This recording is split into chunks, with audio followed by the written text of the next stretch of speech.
Co jsou ty nejdražší byty a domy prodané letos v Praze? Od hypermoderních vil přes byt přímo pod Pražským hradem až po luxusní obří sídla. Schválně si tipněte, kolik stojí ten nejdražší. Začneme na 10.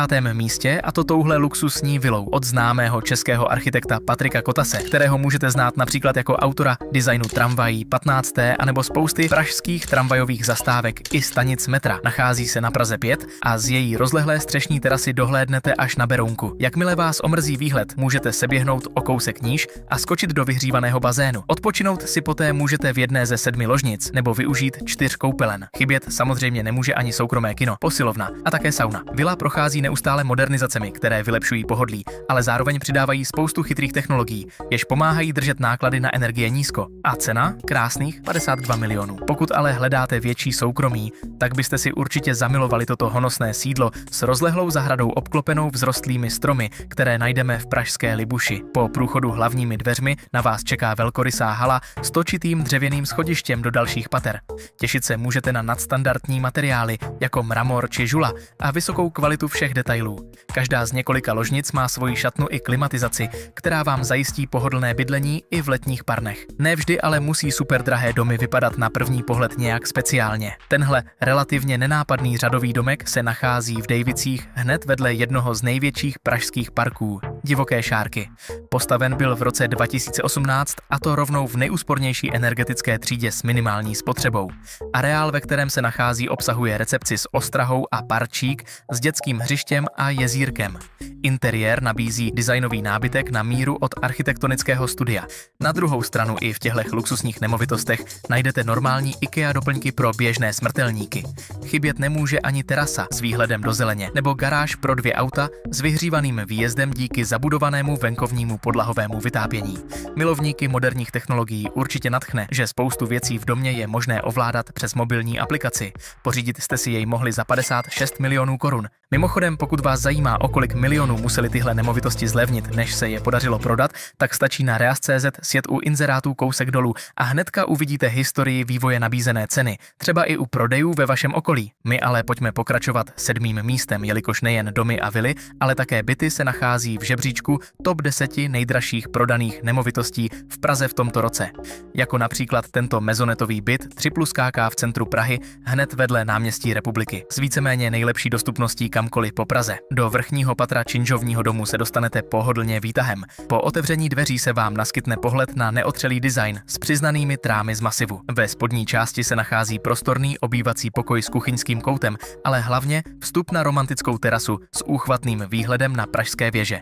V chladných zimních měsících se poté můžete ohřát a posedět u stylového krbu. Horní patro obsahuje světlý polootevřený prostor, který jde využít například jako druhá ložnice či pracovna. Pokud se vám ale zdá tento byt z roku 1901 moc moderní, možná se vám bude víc líbit tento historický dům v Nerudově ulici, doslova 100 metrů od Pražského hradu. Prošel kompletní a důkladnou rekonstrukcí, včetně rozvodů, fasády a střechy. Díky tomu nabízí velmi útulné, ale funkční a pohodlné bydlení s dostatkem světla, díky umístění na jižním svahu. Největší předností je ale bezesporu soukromá zahrada. Jelikož je zasazena mezi domy a je stíněná od ruchu ulice, poskytuje nečekaný klid a možnost relaxování se zpěvem ptáků i zvony svatovícké katedrály. Jen si to představte, těžko najít unikátnější bydlení. Vyšlo by vás na 67 milionů korun. Z romantiky kouzelné Malé Strany se ale pojďme přesunout na úplný jižní okraj Prahy. Zde se totiž nachází luxusní moderní sídlo, které zahrnuje hned 3 soukromé vily. Jednu hlavní pro vás, druhou třeba pro děti a jako doplněk 3. vilku například pro hosty. Uvnitř najdete stělesnění luxusu a prostornosti.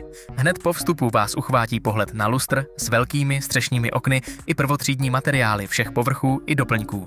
V jedné ze svých mnoha luxusních koupelen můžete například relaxovat ve výřivce a sledovat u toho film na velké televizi.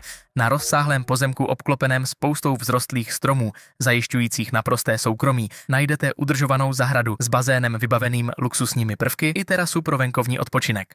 Samozřejmostí je i několik garáží v každé vile. Pokud však chcete být více v kontaktu s místní komunitou, ale zároveň nestratit nic na luxusu, určitě se vám bude líbit tento dům na Praze 9. Za 69 milionů korun získáte střešní kompletní vyhřívaný bazén se slanou vodou a terasou a zasportovat si můžete na vlastním oploceném basketbalovém hřišti. Uvnitř najdete opět vybavení prvotřídní kvality od luxusních značek v moderním stylovém designu. Na střešní terasu pak jednoduše vejdete z prosvětlené ložnice. Ale my se nyní dostáváme k třetímu místu, a to bytu na nejluxusnější ulici v Praze, na Pařížské. Pár kroků od Staromáku s nádhernými unikátními výhledy na Pražský hrad na nás čeká rozsáhlý mezonetový byt v domě u první reduty od architektů Bedřicha Bendelmajera a Karla Mandy. Byt prošel rozsáhlou rekonstrukcí pod vedením zkušené bytové architektky a je zařízený v luxusním, avšak harmonickém vkusném stylu s důrazem na kvalitní detaily. Ve spodní části se nachází jídelna s kuchyní, která volně pokračuje vzdušným prostorem s krbem a velmi vysokým stropem. V horní části najdete jednu z ložnic, pracovnu ve věžičce domu a po ještě dalších schodech se dostanete na terasu s dechberoucím výhledem na Pražský hrad. Na možnost probouzet se s takovýmito výhledy si připravte 70 milionů korun. Druhý nejdražší dům, který byl letos prodán, je tento. Nachází se vlastně jen kousek od toho na 8. místě v Nebušicích s nádherným výhledem na Šárecké údolí.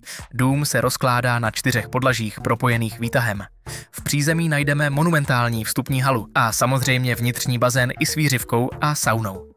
Hned vedle byla nedávno dostavěna velká zimní zahrada, která příjemně propojuje interiér s exteriérem, i díky možnosti ji v létě kompletně otevřít. Ve vyšších podlažích najdeme spoustu dalších místností, od ložnic, pracoven, dětských pokojů až po pokoje pro hosty a terasu s famózním výhledem. Pokud si můžete dovolit takovouhle nemovitost, tak si můžete určitě dovolit i osobního asistenta, pro nějž je k dispozici vlastní ubytování. Na rozsáhlé zahradě s přímým vstupem do šárky najdete i okrasný rybníček, altánek pro rodinné grilování a také dětské hřiště. Pokud byste o něj někdy měli zájem, tak si připravte minimálně 96 milionů korun. Na vůbec nejdražší dům, respektive vilu, která byla letos prodána, si ale musíte připravit mnohem, ale mnohem víc. Na podlahové ploše skoro 1000 metrů čtverečních najdete opravdu velmi dlouhý výčet věcí. Tak například soukromý taneční sál, který můžete využít i na fitness, prosklenou společenskou místnost s výhledy do zahrady a jak už v této cenové kategorii očekáváme, bazén s protiproudem, wellness a domácí kino. Všechna patra jsou mezi sebou propojena proskleným výtahem. Celý interiér je sladěný do jednoho společného stylu, včetně vybavení kuchyně a koupelny. Zahrada i s vilou je schovaná za stěnou ze zeleně a nabízí tak maximální soukromí. Její hodnotu dále zvedá umístění v prestižní čtvrti Troje. Vaše by mohla být za 170 milionů korun. Tak v jakém byste chtěli bydlet? Všechny tyhle a i mnohem levnější najdete na reas.cz.